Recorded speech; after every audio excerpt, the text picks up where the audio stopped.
Hello everyone.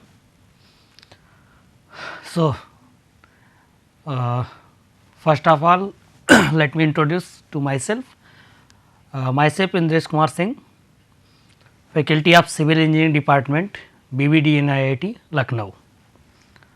Today we will discuss a very interesting topic in a surveying. Continue the series of surveying from the first unit and in this today we have come on the topic contouring. Okay. So, today it is very important topic related to the surveying, that is the contouring. This surveying and geomatics, as we know, lecture number 7 and this contouring. Okay. So, first of all we have learned what is mean by the contouring. So, there is the first word is contour. Okay. It is contour. The term contouring is derived from the contour, and what is this? It is an imaginary line on the ground surface joining the point of equal elevation is known as contour. In other words, we can say contour is a line in which the ground surface is intersected by a level surface. Let me explain. Means if there is a any hilly area like this, and if we know point here and here, means on this point and this point, this and this.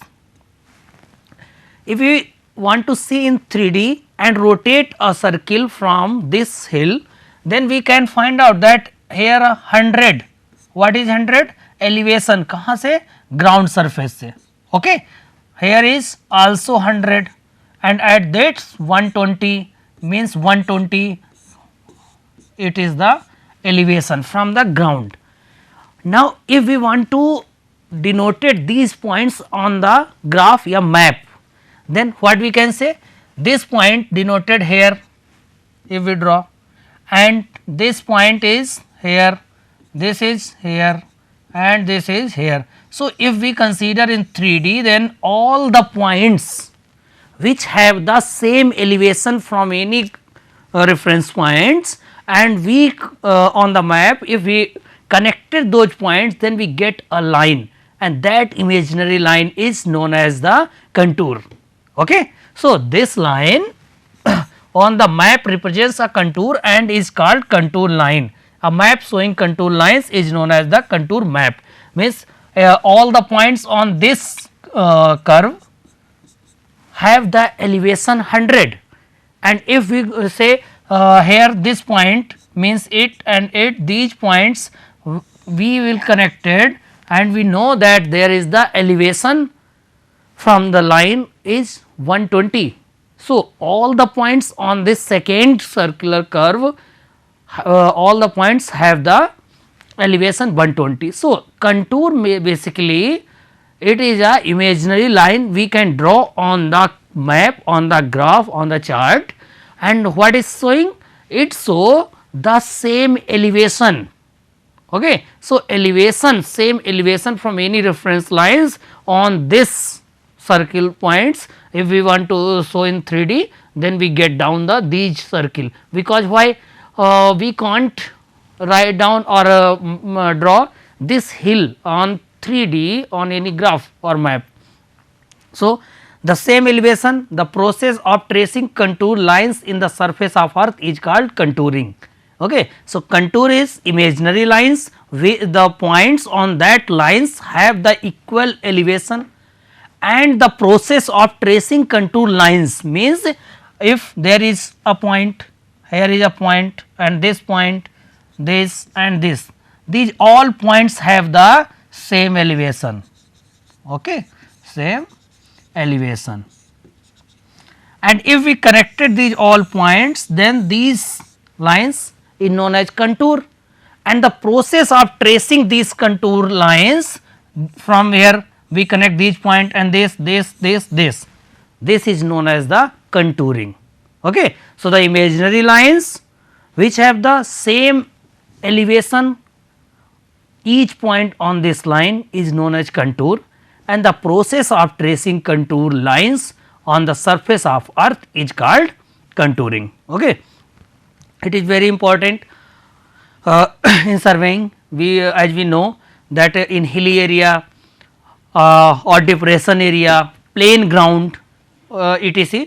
So, if we want to draw on the paper, how we can see all the regions locality of the different bodies by showing only graph, or we can see a paper, then we explain that where is the which point, where is the which object. Okay. So, the purpose of contouring, what contouring, contour survey is carried out at the starting of any engineering project such as road, railway, canal, dam, building etc. Okay, so contour ऐसी चीज़ है कि जो सर्वे जब भी कोई भी engineering project start होते हैं देन ये हमें स्टार्टिंग में करना होता है। इसका मतलब ये होता है कि हम एक ऐसा ग्राफ तैयार करेंगे जिसको देखते ही हम जान जाएं कि हाँ कौन कौन से रीजन कैसे हैं, क्या प्लेन एरिया है या ये कोई हमारा हिली एरिया है या वैली है, तो वो हम कंटूर मैप देखकर ही जान जाएंगे किसी भी एरिया का। तो जब भी आप कंस्ट्रक्शन स्टार्ट करेंगे तो वहाँ पे आपको कंटूर मैप पहले देखना होगा और उस कंटूर मैप से ही हम लोग पता लगा लेते हैं कि हमारे वहाँ पर कैसी ज़मीन है, कैसा प्लेन है या हिली एरिया है या वैली है। ओके, तो पर्पज क्या है कंटूरिंग का, कंटूरिंग क्यों करते हैं, उसका क्या पर्पज है। सबसे पहला पॉइंट यहाँ पे लिखा है for preparing contour map in order to select the most economical and suitable sites. अगर आपके पास कोई कंटूर मैप गिवन है, उस कंटूर मैप को देखकर हम ये जान सकते हैं कि वो एरिया का रीजन कैसा है, बहुत ज़्यादा उसमें स्टीप स्लोप्स तो नहीं हैं, बहुत ज़्यादा उसमें एलिवेशंस तो नहीं हैं या प्लेन एरिया है। तो हम अगर कंटूर मैप मिल जाए और अगर हम पहले से उसके जो कंटूर मैप ड्रॉ किए हुए होंगे या हम ड्रॉ करके बताएंगे तो हमें ये पता चल जाएगा कि कौन सी साइट हमारे लिए इकोनॉमिकल रहेगी। जैसे कि अगर कोई भी साइट है, वहाँ पे मान लीजिए ये ग्राउंड है, अब कोई साइट ऐसे है, अब आपको यहाँ पर आपको कंस्ट्रक्शन करना है तो क्या करना होगा, ये सब कट करना होगा, फिर इसको लेवलिंग करनी होगी, तो इसमें क्या होगा, बहुत ज़्यादा खर्च हो सकता है। तो एज ए सिविल इंजीनियर हमें पता है कि हमारा प्रोजेक्ट जो भी रहे वो इकोनॉमिकल रहना चाहिए, नंबर 1 बात। तो for preparing contour map in order to select the most economical and suitable site. Okay, the second purpose to locate the alignment of canal so that it should follow a ridge line. हमको वो points भी locate करने हैं जो ridge line को हमारे follow करेंगे। कैसे, रिज लाइन कहाँ पे होती है, जैसे कोई भी ये चीज़ है, ये आपका हिली एरिया है, तो इसका अगर ये पॉइंट होगा, ओके, अगर इस पॉइंट का हमें एलिवेशन पता है यहाँ पर और इसको 3D में हम देखें तो इस तरीके से ये ग्राफ बनेगा, फिर आपको ये ग्राफ बनेगा, ये इस तरीके से जो जिन पे सेम एलिवेशन है, और ये इसका रिज कहलाएगा। अगर ये लाइन की जो बात करेंगे तो ये रिज कहलाती है हमारी लाइन। ओके, तो ये रिज लाइन्स होती है। तो वही कह रहे हैं to locate the alignment of canal या कोई भी जो आपका है so that it should follow a ridge line, की ये एक सेंट्रल लाइन जो होगी जहाँ से हमारा इक्वल डिस्टेंस पर जो भी हमारे कंटूर ड्रॉ कर रहे हैं वो होने चाहिए। ओके, ये भी कंटूर का हमारा पर्पस रहता है कि रिज लाइन हमको पता है तो उसी के अराउंड हमारा पूरा कंस्ट्रक्शन रहेगा और वो एक सेंटर से लाइन जा रही होगी। टू मार्क द अलाइनमेंट, और पर्पज क्या है, third one is to mark the alignment of road, railway so that the quantity of earthwork both in cutting and filling should be minimum.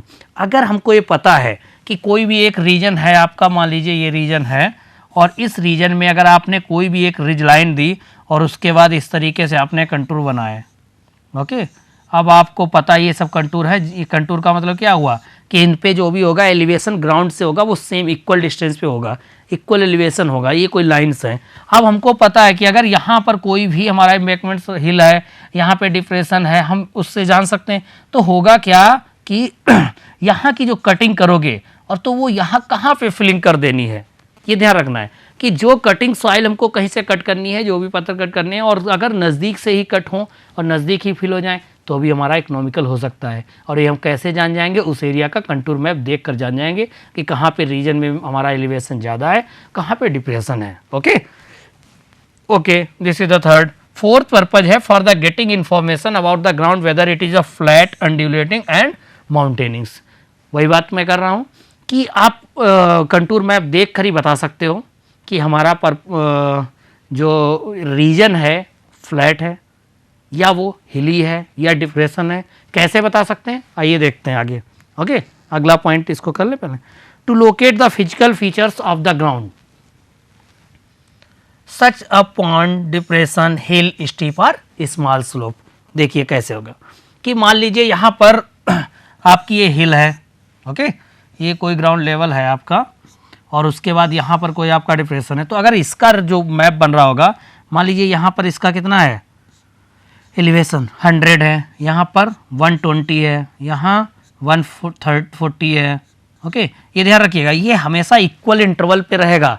ये सभी लोगों को ध्यान रखना है कि जो भी एलिवेशन रहेगा, जब भी कंटूर मैप हम ड्रॉ कर रहे होंगे या बना होगा, तो उनके बीच का जो डिफरेंस होता है, जो गैप होता है, जो इंटरवल होता है, वो इक्वल ही रहेगा। जैसे 100 है तो 120 हुआ तो 140 होगा, ऐसा नहीं आप कोई भी वैल्यू बीच की ऐसे एज्यूम कर सकते हो। ओके, उसके लिए अलग मेथड्स दिए गए। तो अब ध्यान से देखिए, अगर इस पॉइंट को हम यहाँ पे ड्रॉ करें इसको, तो ये इस पॉइंट पे आया, और इसी को अगर हम चारों तरफ देखेंगे तो कहीं यहाँ पर भी होगा, तो यहाँ पर भी क्या होगा, ये 100 होगा। मीन्स जो एलिवेशन जो रहेंगे 100 वाले, 120 वाले इनसाइड आ रहे हैं। इस पे कितना है एलिवेशन हमारा 120, उसके बाद में 140। तो अब देखिए एक चीज़ बता रहे कि अगर हमारी वैल्यू लेस है आउटसाइड और इनसाइड जो हमारा कंटूर बना है, तो उसमें अगर वैल्यू बढ़ती जा रही है, तो अगर कहीं पर भी ऐसा आपको कंटूर ग्राफ मिल गया, कंटूर मैप मिल गया, जहाँ पर क्या है कि आपने देखा कि बाहर जो वैल्यू लिखी थी वो हमारी आउटर जो कंटूर लाइन है उस पर मिनिमम है, और जैसे जैसे हम उस कंटूर लाइन के अंदर जा रहे हैं और कंटूर लाइन से उनकी अगर क्या है एलिवेशन जो लिखा है वो ग्रेटर वैल्यू आ रही है। मींस 100, 120, 140, जैसे जैसे इनसाइड आप बढ़ रहे हो मैप पर, आपको वैल्यू बढ़ती दिख रही है। ओके, तो इससे हम जान जाएंगे ये क्या है, हमारा हिली एरिया है। देखिए हिली एरिया का कंटूर हमने बनाया, तो क्या हो रहा है, यहाँ पर वैल्यू हमारी इनसाइड में बढ़ती जा रही है। अब यही अगर ये डिप्रेशन वाला है तो क्या होगा, इस पॉइंट पे क्या होगा हमारा, मान लीजिए अगर 100 है एलिवेशन, तो इस पर क्या आ जाएगा 180 होगा, इस पे क्या होगा, सॉरी ये 100 है तो ये केवल 80 होगा क्योंकि नीचे आ गया, यहाँ पर 60 होगा, तो इसी तरीके से यहाँ 60, फिर 80, फिर 100। तो अगर इसका हम ड्रॉ करेंगे तो अब देखिए बाहर 100 है, अंदर 80 वाला आएगा, फिर 60 वाला आएगा। तो अब देखिए अगर हमारा क्या है कि आउटर कंटूर जो ड्रॉ किए हो उसकी वैल्यू जो है, ओके, उसकी वैल्यू अगर 100 है और फिर हमने जो इनर वाला दूसरा ड्रॉ किया उसकी वैल्यू 80 है, मीन्स आउटर से कम है, और उसके बाद में फिर और हमने इनर ड्रॉ किया उसकी वैल्यू और कम है, this means it is a region on the ground, it is the valley और depression point where is. Okay, so we only see the map और contour map, we find out the what is the region, flat or hilly or it is a depression. Okay, so the purpose of contour map, contouring, this contouring we only see the map, contour map see, and we can say that where is depression, hill, steep, small slope. Okay, only by looking the graph. Contour interval and horizontal equivalents क्या होता है, इसके बारे में करते हैं। Contour interval क्या होगा, यही जो मैं बात कर रहा था 100 से 120, 120 से 160, तो कितना हो रहा 20 का इसमें हो रहा है। तो जो ये डिफरेंस होता है किसी भी हाइट का, इस तरीके से जो एलिवेशन चलता जाएगा उन दोनों के बीच में जो भी हमारा इंटरवल रहता है वर्टिकल डिस्टेंस में, बस ध्यान से समझिएगा कि जो वर्टिकली आपके डिफरेंसेस रहेंगे उसको हम लोग बोलते हैं कंटूर इंटरवल। और हॉरिजॉन्टल इक्विवेलेंट्स क्या होगा, जब हम कोई भी कंटूर ग्राफ ड्रॉ करते हैं और उस कंटूर ग्राफ में जो हमारी ये डिस्टेंस रहेगी हॉरिजॉन्टली, ओके, जैसे यहाँ पर कोई भी एक मान लीजिए ये हमारा ग्राफ कंटूर है, दूसरा ऐसे इमेजिनरी लाइन ये है, तो इन दोनों के बीच में ये हॉरिजॉन्टल डिस्टेंस होती है, this is known as the horizontal equivalents. और अगर जो वर्टिकल डिस्टेंस पे आप जाएंगे उनके बीच में जो गैप रहता है, जो डिफरेंस रहता है, that is known as the contour intervals. Okay, so the constant vertical distance between the two consecutive contour is called the contour intervals, and horizontal equivalents, the horizontal distance between any two adjacent contours is called a horizontal equivalents. Okay, so must we learn these 2 points. First one is contour intervals, second one is horizontal equivalents. Contour interval, what is mean by contour interval?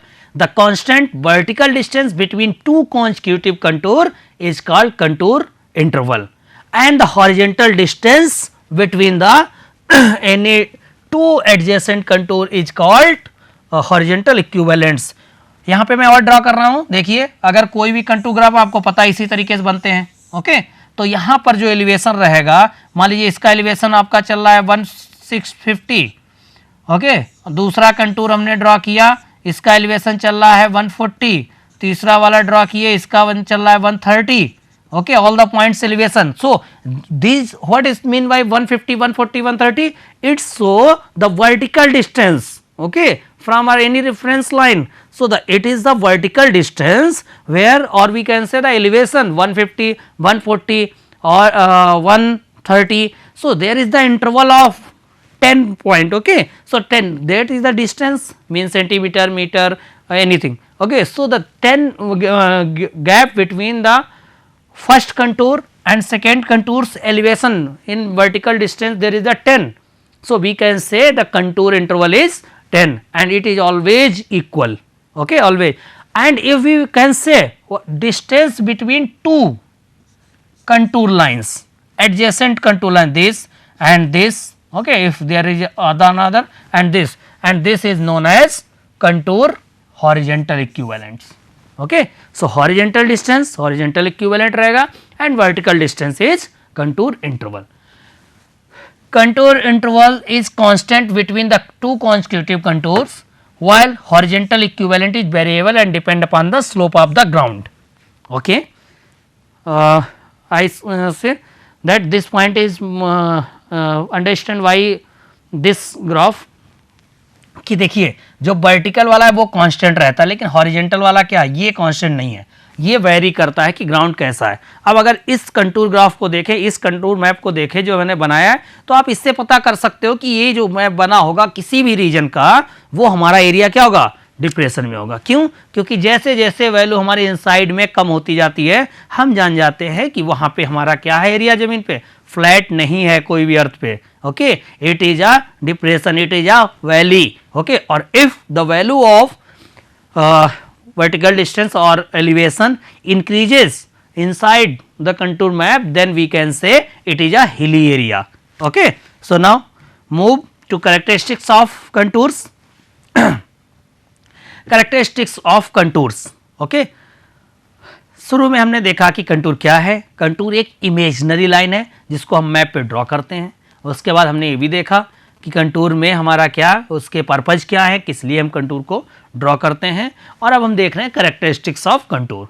All points in a contour line have the same elevation, as we say that the elevation of all the points on a contour lines always same, because contour is known the points which we connected which have the same elevations, okay. Second is characteristics of contour. Flat ground is indicate where the contour are widely separated and the steep grounds where they run close together, okay. If there is the flat ground, then the contour lines are too separate, widely separated, okay, like this contour and this contour, this contour, okay. So we can see only and we can say it is a ground is flat ground. And if the contour graph is like this, very close, okay, then we can say it is not a flat, okay. So characteristics of contour. So first one is all points in contour lines have the same elevation. Flat ground is indicates where the contour are widely separated and the steep ground where they run close together. Third one is characteristics of contour. A uniform slope is indicated when the contour lines are uniformly spaced and a place surface when the straight lines parallel and equally spaced, okay. The fourth characteristics, a series of closed contour lines on the map represent a hill if their higher value are inside, as shown in the figure, next figure, okay. Here in this we can see here this is the hill, and if we draw the elevation, means here we draw a graph. So this is the point on which 60 and on this 65, this graph is 70, 75 and 80. So this is the elevation and y which the value is increased the inside the graph, okay, then we can say it is the hilly region, okay, got it. and if we can say there is a depression, so we can mapping here by scale.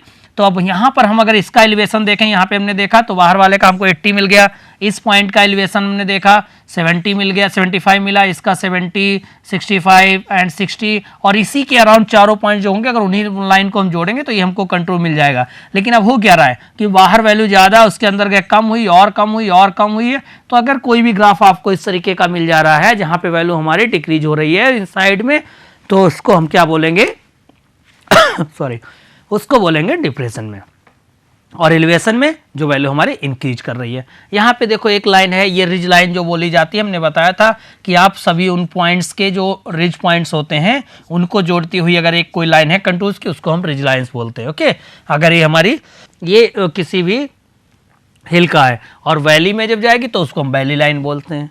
Okay, contour की line को जब जोड़ते हैं तो ये characteristics आप contour में। Fifth point है आपका, a series of closed contour in a map indicate depression if the higher value are outside।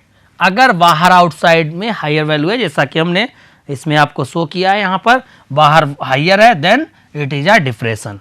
Okay, 6 point, contour lines across ridge or valley line at the right angle if the higher value are inside and bend or loop in the contour or indicate the ridge। okay, and if the higher value are outside the bend it represent the valley। तो ridge और valley किसको represent करते हैं, ये हमारा graph बता सकता है कि अगर हमारी हायर वैल्यू देखिए यहाँ पर आउटसाइड में है तो वो पॉइंट्स कनेक्ट होंगे, then it is known as the ridge lines. और अगर हायर वैल्यू देखिए ये आउटसाइड में आपकी 80 है, लेकिन ये क्या हो यहाँ इनसाइड जो है 60, 70, 80। ओके, तो ये वाला हमारा क्या हो गया, वैली लाइन्स हो गए, इसको हम बोलते हैं। और ये करेक्टरिस्टिक्स हैं हमारे कंटूर के। ओके, तो ये करेक्टरिस्टिक्स हैं, इनको आपको ध्यान रखने हैं और इनको ही यूज करके हम लोग पूरा कंटूर को समझ सकते हैं। अगर कोई इंजीनियर गया और साइट पे गया, उसको अगर कोई ग्राफ दे दिया गया, मैप दे दिया गया, तो उसको अगर ये करेक्टरिस्टिक्स पता है तो वो उस मैप को देखकर ही बता सकता है कि जो भी एरिया है, जो साइट है जहाँ पे कंस्ट्रक्शन शुरू होने वाला है या जहाँ पे वो प्रपोजल दे रहे हैं कंस्ट्रक्शन के लिए, तो अगर कंटूर मैप आपके पास है तो आप देख कर ये बता सकते हो कि हाँ यहाँ पर इकोनॉमिकल रहेगा कि नहीं रहेगा, या हमको फ्लैट ग्राउंड है, एलिवेशन है, क्या है, और जो टेक्निकल टर्म्स है वो हम करेक्टरिस्टिक्स समझ सकते हैं। Next, contour lines can not can't end anywhere but close on themselves just within or the outside the limit of the map. It's a contour lines can not merge or cross one another on map except in the case of overhanging cliff. बहुत ही important ये है, क्या है कि ये कह रहे हैं कि कभी भी कोई भी कंटूर लाइन आपकी जो रहेंगी वो कभी भी एक दूसरे को इंटरसेक्ट नहीं करेंगी। मतलब ये लाइन देखिए मैंने जितनी भी बनाई होंगी, ये कोई भी लाइन एक दूसरे को क्रॉस नहीं की हैं, ऐसे कभी नहीं कंटूर लाइंस बनती हैं, ये बात आप ध्यान रखिएगा। कोई भी लाइन, कभी भी कंटूर लाइन एक दूसरे को क्रॉस नहीं करेगी। कब तक, सिर्फ और सिर्फ एक्सेप्शनल केस, और वो एक्सेप्शनल केस क्या है आपका, वो आपका है ओवरहैंगिंग क्लिफ। जैसे अगर मैं ओवरहैंगिंग क्लिफ की बात करूं तो कैसे बनेगा, हम यहाँ पे बनाते हैं ओवरहैंगिंग क्लिफ। जैसे कोई ग्राउंड है आपकी, कोई भी एक ऐसे कोई अगर ये आपकी हिल है, ओके, तो इसमें क्या होगा, इसमें आपका क्या हो जाएगा, मान लीजिए यहाँ पे 100 है, यहाँ पे 120 है, यहाँ पे 130 है, फिर 120 होगा, फिर 110 होगा। ओके, तो इस वाले का क्या बनेगा, एक ये बनेगा, और ये वाला होगा 110 का होगा ये वाला, फिर तो ये पॉइंट्स होंगे, ये वाला फिर बनेगा, और ये 120 का होगा, तो ये कहीं ना कहीं कट करेगा। तो आप याद रखिएगा सिर्फ और सिर्फ ओवरहैंगिंग का केस होगा ऐसा जहां पर हमारा ये कट कर रहा होगा, वरना कहीं पर भी हमारी कंटूर लाइंस कट नहीं करती है।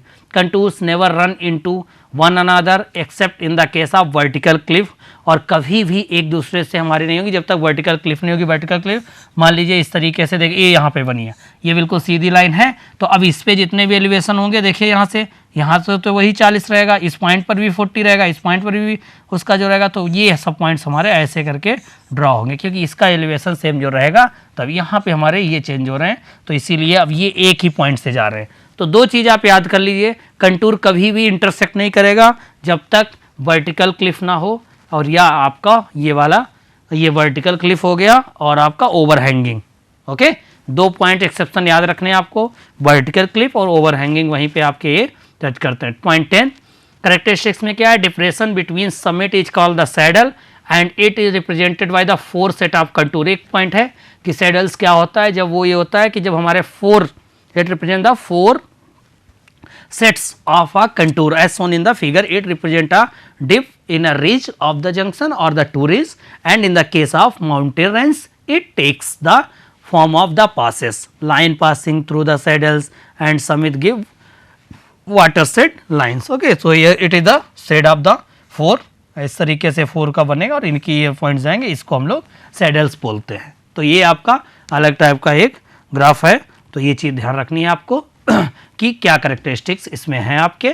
और हमने देखा कि जो आज के लेक्चर में कि कंटूर क्या है हमारा, कैसे कंटूर लाइन ड्रॉ करते हैं, पर्पज क्या है कंटूर का, ओके, और उसके करेक्टरिस्टिक्स क्या हैं। तो ये चीज़ आपको लोगों को ध्यान रखनी है कि उसका कंटूर क्या होता है, प्रोसेस जो होती है सेम एलिवेशन पॉइंट्स के, उन पॉइंट्स को ग्राफ पे ड्रॉ करना, मैप पे ड्रॉ करना, उन पॉइंट्स को जिनके एलिवेशन सेम हैं वो एक इमेजिनरी लाइन ड्रॉ करेंगे आप, तो उससे जो हमें प्रोसेस होती है उस प्रोसेस को हम लोग कंटूरिंग बोलते हैं। और जो कंटूर था सेम एलिवेशन पॉइंट्स के द्वारा और जो हमारे उन पॉइंट्स को कनेक्ट करें तो उसको हम लोग कंटूर बोलते थे। ओके, तो प्रोसेस एक है कंटूर को ड्रॉ करने का, उसको कंटूरिंग बोलते हैं। पर्पज क्या था कंटूरिंग का, क्योंकि कोई साइट हो, आप उस साइट को अगर कंटूर ग्राफ आपके पास है तो आप बहुत ईजिली बता सकते हो कि वहाँ पे हिल है, डिप्रेशन है, फ्लैट ग्राउंड है, और अगर ऐसा है तो आपका वो हमारा इकोनॉमिकल कंस्ट्रक्शन होगा। कोई भी बिल्डिंग, कोई भी साइट बनानी है अगर आपको तो वो बहुत आसानी के साथ बन जाएगी, और ये एक सिविल इंजीनियर को आनी चाहिए। पर्पज जब आपको पता होगा तभी आप कोई काम आगे कर सकते हैं, और उसके बाद में इसके करेक्टरिस्टिक्स है। Okay, thank you class.